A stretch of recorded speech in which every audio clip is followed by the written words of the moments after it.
Good morning. Om Sai Ram. मैं आपकी विभा। तो कैसे हैं आप सब? जैसे कि आप मौसम देख रहे होंगे तो आप लोग भी डर रहे होंगे कि ये कैसा मौसम हो रखा है।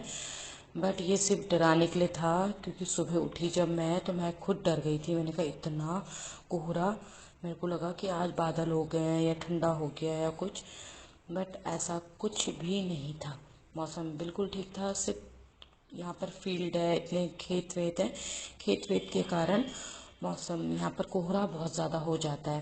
तो बिजनौर में अंदर कोहरा नहीं था। तो बस फिर फटाफट से ब्रेकफास्ट वगैरह किया, उसके बाद निकल गए थे फील्ड में। अपना मेरा आज ट्रेनिंग में आखिरी दिन था, तो आज मैंने मेकअप्स की ट्रेनिंग देनी थी उन्हें थोड़ा। और भी मैं चाह रही थी कि जितना कुछ ज़्यादा से ज़्यादा सिखा पाऊँ। बट आज थोड़ा लेट हो गया था, क्योंकि हमारे साथ में जो हमारे साथ में बच्चे और थे, तो वो और निपटाने में, काम वाम देखने में थे। तो गाड़ी थोड़ा लेट आई। तो जैसे पहुंची उसके बाद मैंने इनको थोड़ी आईब्रोज़ की फिर से ट्रेनिंग दी, क्योंकि आईब्रोज सबसे ज़्यादा टफ होता है। आईब्रोज में ही बच्चों को प्रॉब्लम होती है। तो बच्चों का हाथ सेट कर करके एक एक हाथ पे दिखाना पड़ता है। उसके बाद मैंने मेकअप स्टार्ट कर दिए थे। ये मेरे मेकअप स्टार्ट हो गए हैं। तो मैंने दो बच्चों पे इन पे लहंगे थे, तो मैंने कहा चलो ठीक है, कोई नहीं मैं दो बच्चों पे मेकअप करके आप लोगों को दिखा देती हूँ। तो वही मेकअप स्टार्ट किया। सबसे पहले मैंने बच्चों को सिखाया कि मेकअप स्टार्ट करने से पहले आप लोगों को क्लेंजिंग करना चाहिए, फिर उसके बाद मॉइस्चराइज़र करना चाहिए, फिर उसके बाद आपने अच्छे से पहले अच्छे से मॉइस्चराइज करना चाहिए। सर्दियों में तो मॉइस्चराइज़र की ज़रूरत फेस को बहुत ज़्यादा होती है। तो मॉइस्चराइज, फिर उसके बाद प्राइमर यूज़ करना चाहिए। अब प्राइमर यूज़ के बाद उसके बाद जो फेस में आपके निशान हैं किसी भी प्रकार के कुछ भी है, तो उसको अच्छे से कंसील करना चाहिए। अच्छे से कंसीलर से पहले उनको छुपाना चाहिए। फिर उसके बाद आप फाउंडेशन अप्लाई करेंगे। तो फाउंडेशन का मेन यही है कि आपकी फाउंडेशन फैमिली मिलती है, फैमिली को देख के ही आप फाउंडेशन अप्लाई करोगे। तो बस ये बताया। फिर दोनों जनों पे मेकअप चल रहा था कि हाँ, दोनों जनों पे वो हो रहा था। फिर उसके बाद मैंने कॉम्पैक्ट बताया कि अगर आपने बेस लगा लिया है तो कॉम्पैक्ट क्यों ज़रूरी होता है, कॉम्पैक्ट कैसे लगाना चाहिए। कॉम्पैक्ट की भी फैमिली आती है एक्चुअली। यहाँ पर इस जगह पे बच्चों को, क्योंकि सामान भी देखो, ट्रेनिंग है, ट्रेनिंग में हमें मैक्सिमम अमाउंट मिला जाता है, और फिर उसके अकॉर्डिंगली हमें सामान लेना होता है और मेकअप सिखाया जाता है। अब आप सब जानते हैं इस बात को कि मेकअप में आपको पता ही है कि कितना बड़ा मार्केट है मेकअप का। तो जितना मैक्सिमम सामान सामान में हम कितने अच्छे से अच्छे करके हम सिखा सकते हैं, वो हम बच्चों को बताते हैं। तो इसी तरह से मैंने बेस फाउंडेशन का लगाने के बाद कॉम्पैक्ट का रोल बताया कि कॉम्पैक्ट का रोल क्या होता है, कॉम्पैक्ट क्यों ज़रूरी होता है, कैसे लगाना चाहिए, कौन सी फैमिली लगानी चाहिए। इस सब चीज़ों की सारी नॉलेज दी बच्चों को, ताकि उनको प्रॉब्लम ना हो। क्योंकि यहाँ पर बच्चों को ये लगता है कि फाउंडेशन मतलब सफ़ेद, तो ये नहीं होता है। तो वो बताया कि ऐसे। तो बस उसके बाद मैंने कंट्रोलिंग बताई कि फेस को कट कैसे करना चाहिए। जो जैसे किसी का फेस मोटा होता है, तो उसको पतला दिखाने के लिए, एक नोज, एक शेप देने के लिए कैसे कंट्रोलिंग किया जाता है, कैसे कट किया जाता है, तो वो उसकी नॉलेज दी। फिर उसकी वो बच्चों को ये सब चीज़ें बच्चों को बहुत नई लग रही थी, बहुत ज़्यादा। क्योंकि देखिए, हर किसी के पास, यहाँ पर बच्चों के पास फ़ोन नहीं थे, तो वो चीज़ भी बच्चों के लिए बड़ा वो था। लो, इस चीज़ का सब चीज़ एक्सप्लेन करना, बच्चों को समझाना बड़ा वो हो जाता है कि हाँ, आप लोग किसके साथ हैं। पर ऐसे प्रैक्टिकल होते, अगर हम वैसे बता रहे हैं ना, वैसे में बच्चों को थोड़ा टफ पड़ेगा। लेकिन अगर हम प्रैक्टिकल करके बता रहे हैं ना, तो बच्चों को वो इजी हो जाता है। हम अपने टाइम भी याद करते हैं कि जब हम प्रैक्टिकल करते थे तो हमें ज़्यादा अच्छे से समझ में आता था। भले ही मैम कितना लिखवा लें, कितना हमसे सुन लें, लेकिन जब हम प्रैक्टिकल करते थे उस टाइम पे एक अलग ही बात होती है। तो इसलिए मैंने मेकअप जानबूझ के दो रखे, ताकि बच्चों को अच्छे से समझ में आए। तो मैं दोनों बच्चों का मेकअप कर रही थी। ये बच्चे का आई मेकअप ऑलमोस्ट डन हो चुका है। आई लैशेज़ हमें मार्केट में इतनी अच्छी मिली नहीं थी, तो जैसे तैसे करके मैंने फिर भी एक बच्चे के फेस पे आई लैशेज़ लगाई, एक बच्चे के फेस पे आई लैशेज़ नहीं लगाई थी। तो ये आई मेकअप पूरा डन हो चुका है। उसके बाद ये मैंने आईब्रोज, मैंने उनको बताया कि इसको हाइट, जैसे आईब्रोज को हाइट कैसे किया जाता है, कि कैसे हाइलाइटर से कैसे आईब्रोज पॉइंट आपका हाइट दिखना चाहिए, ऐसे दिखना चाहिए आपका। तो वो हाइलाइटर से मैंने उसको हाई किया। उसके बाद फिर ये करने के बाद बच्चे का, दूसरे बच्चे का भी, वो भी बेचारे, क्योंकि गर्दन का, क्योंकि हमारे पास पार्लर में तो चेयर होती हैं, उसमें ऐसे ऊपर कर करके गर्दन भी बच्चों की पेन होने लग गई थी, जबकि मैं कोशिश कर रही थी कि थोड़ा दोनों को रिलैक्स कर करके मेकअप कर रही थी। बट फिर भी काफ़ी अच्छे मेकअप हुए थे, बहुत सुंदर लग रही थी हमारी। उसके बाद मैंने ब्लशर किया, ब्लशर की नॉलेज दी कि ब्लशर कैसे यूज़ किया जाता है, कहाँ पर ब्लशर को यूज़ किया जाता है, क्योंकि ब्लशर भी हर कोई अच्छे से यूज़ नहीं करता है। उसके बाद मैंने हाइलाइटर यूज़ किया। तो हाइलाइटर यूज़ करने के बाद बच्चों को समझ में आया कि तीनों चीज़ें कंट्रोलिंग कहाँ होती है, कहाँ पर ब्लशर लगता है, कहाँ पर हाइलाइटर लगता है। अब ये ऐसे ही मेरा दूसरे बच्चे का भी मैं साथ साथ कर रही थी दोनों मेकअप। फिर उसके भी आई मेकअप कंप्लीट हो गया था ऑलमोस्ट। फिर उसके बाद उसका लिपस्टिक वगैरह स्टार्ट हो गया था, क्योंकि विदाउट लिपस्टिक तो तब तक तो पता चलता ही नहीं है मेकअप का, जब तक लिपस्टिक ना लगी हो। अब उसके बाद फिर मैं कोशिश ये कर रही, क्योंकि अभी क्या होता है, स्किन में क्या होता है कि बहुत ड्राइनेस आती है, तो साथ साथ बच्चों को ये नॉलेज भी दे रही थी कि कैसे आप लोग स्किन को मॉइस्चराइज करेंगे, घर में ही किस तरह से मॉइस्चराइज करेंगे। अब ये पूरा मेकअप डन होने के बाद उसके बाद हेयर स्टाइल स्टार्ट हो चुका था।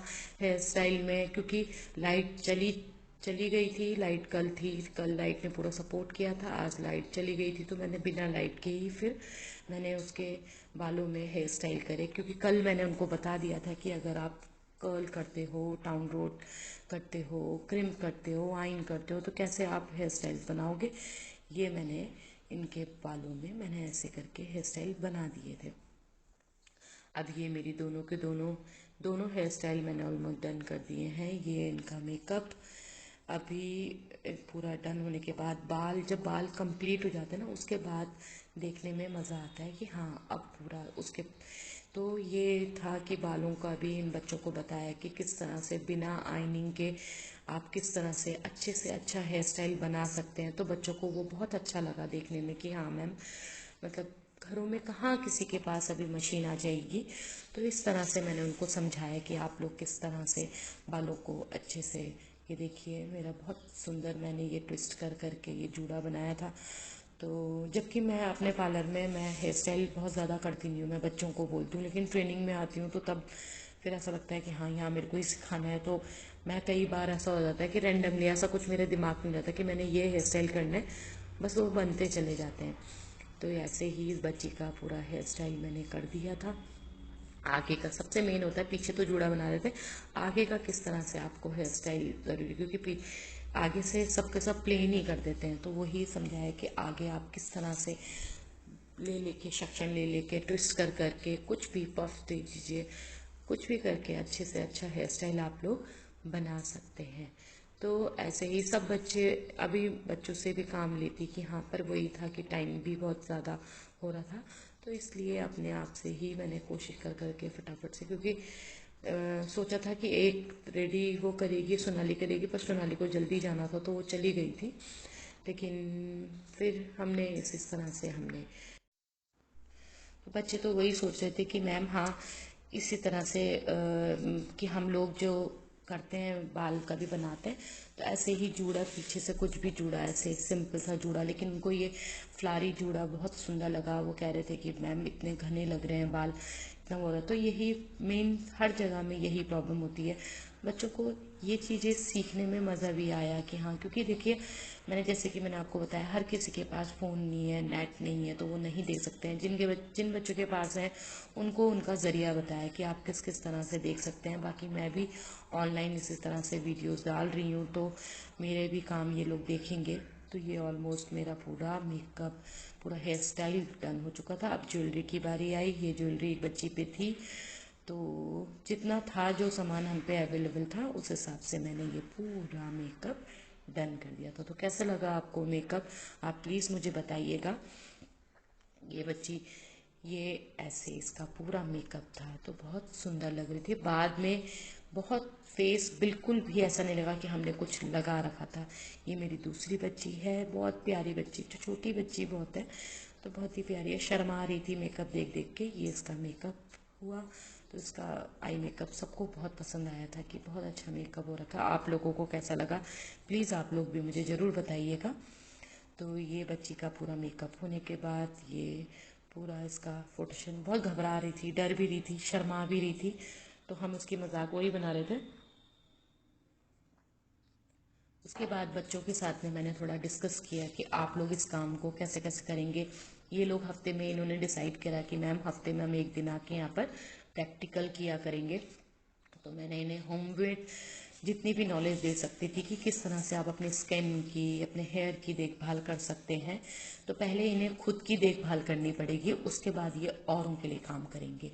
तो पहले मैंने इनको इन पे वर्क करना सिखाया है कि कैसे। तो इनको मैंने एक एक चीज़ लिखाई है, एक एक चीज़ समझाई है कि आप लोग किस किस तरह से काम करेंगे, कैसे कैसे हम लोगों के साथ में आगे जुड़े भी रहेंगे।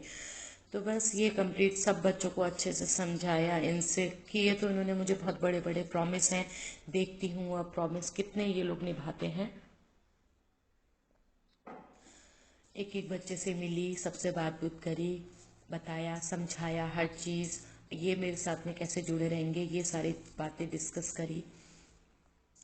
तो बच्चे भी बड़े मायूस हो रखे थे कि जाने में, कह रहे थे कि मैम 5 दिन सच में पता नहीं चला, कुछ दिन और आपके साथ मिलते तो हमें बहुत अच्छा लगता। तो मैंने उनको बोला, मैंने कहा ऐसा नहीं है, बिजनौर बहुत दूर नहीं है, मैं ज़रूर आऊँगी, मैं तुम लोगों से मिलने आती रहूँगी, लेकिन बस ये है कि तुम लोग अपना काम अच्छे से करते रहो ताकि मुझे भी अच्छा लगे। मैं आती रहूँगी यहाँ पर। हमारा स्टाफ पूरा यहीं है। अनु है, अनु यहाँ पूरा अच्छे से संभाल रही है, अनु पूरा काम कर रही है। तो एक एक बच्चे से अनु डिस्कस करेगी, अनु खुद यहाँ पर आती रहती है। तो मैंने कहा पहले तुम लोग करो, उसके बाद हम लोग करेंगे। तो बस ये सब निपटाने के बाद हमने निकलने की हमारी तैयारी हो गई थी। मैं भी काफ़ी थक गई थी, सुबह से मैं खड़ी खड़ी थी बिल्कुल बच्चों के साथ में। तो ये आज हम दूसरे रास्ते गए, बैराज वाले रास्ते से गए थे। तो बहुत सुंदर, ये देखिए बहुत सुंदर। तो ये नया रास्ता, क्योंकि मुझे बैराज जाना था तो मैं बैराज गई। तो फिर ये हमारा, क्योंकि वहाँ पर एक आउटलेट खुला हुआ है तो वो देखने जाना था मुझे। तो ये मैं बैराज गई, बहुत सुंदर, आपको ये बहुत सुंदर लगेगा, देखिए इतना सुंदर, बहुत सुंदर। तो यहाँ पर हम लोग ने थोड़ी देर बैठे, चाय वाय पी हम लोगों ने। उसके बाद ये हमारा वो आउटलेट है जो जिसकी मैं बात कर रही थी बैराज में। यहाँ पर हमारा सारा टोटल सामान जो बिजनौर में बनता है, अचार वचार हो गए, टोक बास्केट हो गई, हम लोग के यहाँ बास्केट बनती है, और क्या नाम है, मैट बनती हैं। ये बच्चे जो मेहनत करेंगे तो उनके लिए भी, फिर मैं ब्यूटिशियन में भी इनके यहाँ का ये सामान बनाऊंगी जो इनको सिखाऊंगी। तो ऐसे ऐसे करके ये बना। बस उसके बाद हम लोग निकल गए थे यहाँ से।